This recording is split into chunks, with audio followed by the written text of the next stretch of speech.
You how to create a mini planet in Photoshop. So we're going to build on our photo manipulation skills in Photoshop, and I'll also do a tutorial in Photopea as well. So I'll have a Google Slides here available for you in Schoology that you can check out, and it has all of your step-by-step directions. I'm going to go through this right now, but our end result will be something like this. So we'll create a nice background, we'll manipulate a photo, and it's just a nice, cool way to wrap up our photo manipulation with our mandalas, and then we're kind of building on that radial symmetry again. So the first thing we want to do is get an image from Pexels.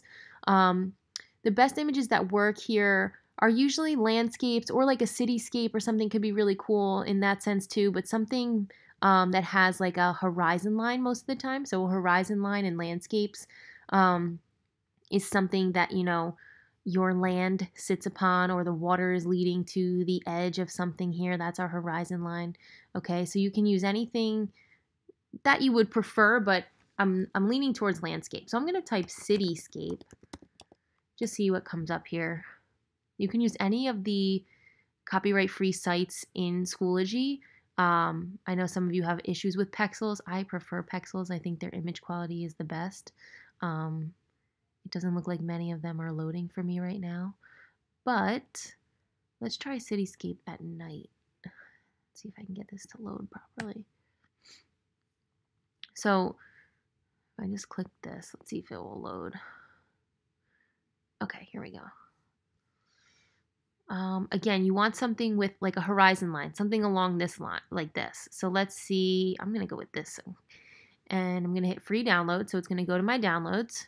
Okay, so Pexels, that's what I'm looking for. So I'm gonna open Photoshop, and I'll go open. Okay, many of you have been going to create new and you're opening a brand new page. You should not be doing that. Okay, you just open the photo by itself. We should know this at this point. Okay, so then we choose our image and we hit open. The first step you're going to do is crop it, just like we did with our mandalas. We're going to do that width times height times resolution.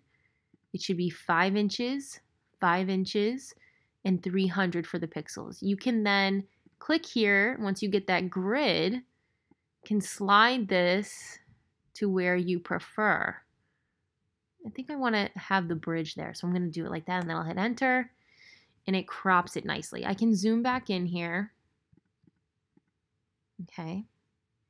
And then what I'm going to do is I'm going to go to image, image rotation, flip canvas vertical. This is where our first step in manipulating the photo. So image, image rotation, flip canvas vertical.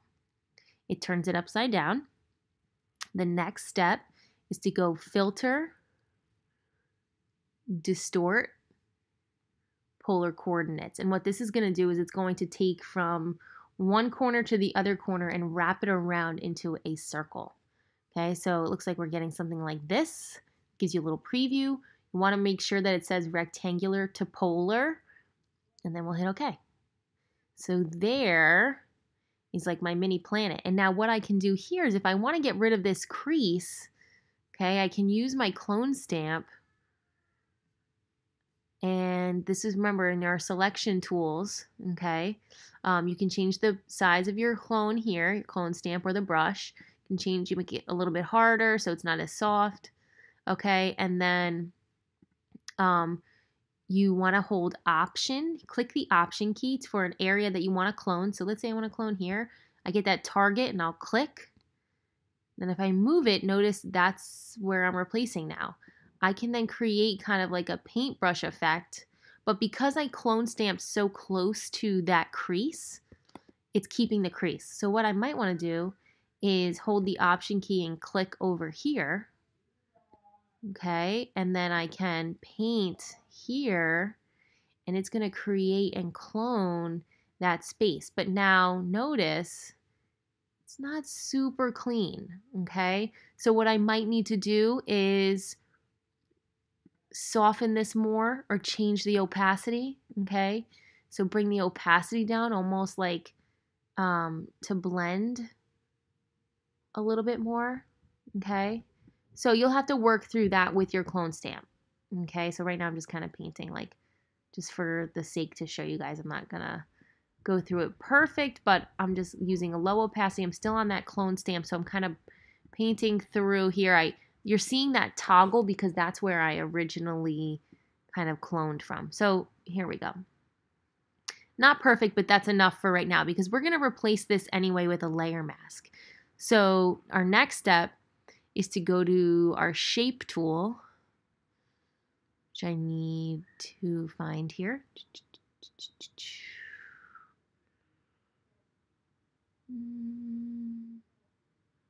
Oh, all the way at the bottom. Sorry. Okay, we're going to choose a rectangle. If you want it to be a specific color from your background, you can use what's called is the eyedropper. And here it is. And you can choose that color and see how it goes to the foreground. I can then choose my rectangle and I can create an entire rectangle covering this page.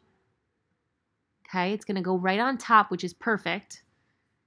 Go back to your move tool and add a layer mask. Okay, guys, remember layer masks. Back to the basic, very first big tool that we use in photo manipulation. Creates that mask. Grab your paintbrush. Make sure that black is chosen. Make it really big. Okay, I'm gonna see if I can make it huge. Okay, too big. Maybe like this. Okay. Opacity can be at 100% because we're trying to bring that planet back up 100%. I'm going to use a soft brush here. Okay, I'm going to leave the hardness at 0. I can maybe bring it up a little bit. And then I'm going to bring my planet back up. Okay, and I'm blending it out into that new background. So again, getting rid of that crease wasn't necessarily super important that it needs to be really clean because we're covering it again with that rectangle of that new color. But you still want to have a little bit of it changed there.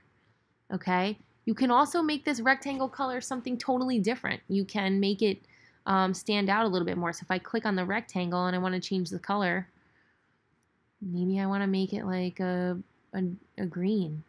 Okay, well, it didn't change my fill, sorry. I can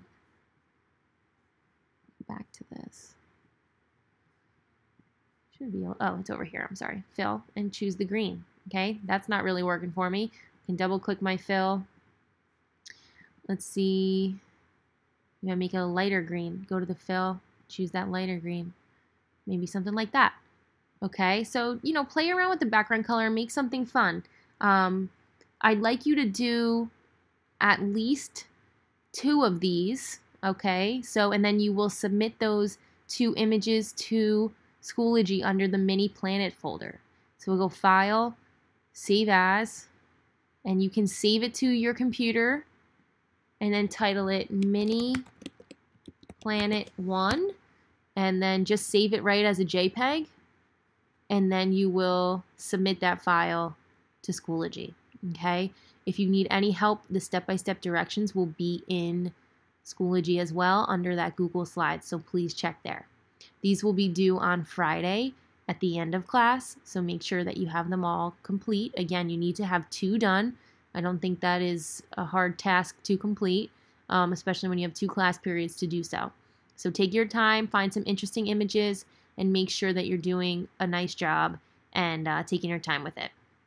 You can email me if you have any questions.